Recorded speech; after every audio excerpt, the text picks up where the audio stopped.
The head of the state prison system says they want to hear from the public in response to the announcement that they may close the Rockview State Prison and the Quehanna boot camp.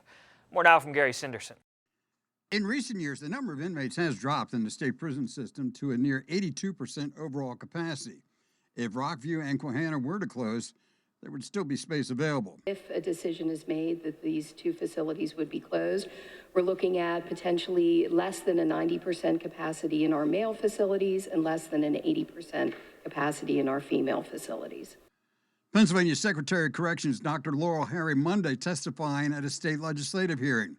The department estimates saving $100 million in closing several facilities, including Rockview and Quehanna, and she says the Quehanna boot camp has an added factor. The boot camp has kind of evolved, and unfortunately, the majority of the folks who meet criteria for boot camp, many meet criteria for state drug treatment, and that's the option that they are actually utilizing more than boot camp.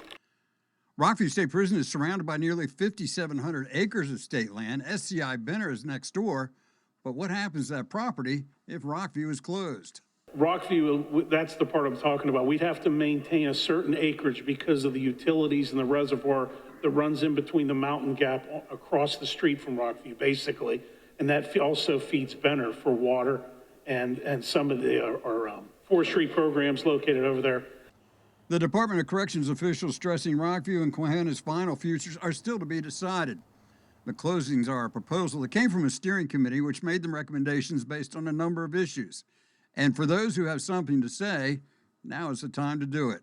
Local officials, state, other Commonwealth agencies, and we reach out to them and invite that feedback. That's what this period is for, this 3-month period, to evaluate any feedback that comes in from local officials, and we will certainly look at that before we make a final decision. That final decision is expected later this year. In Center County, Gary Sinderson.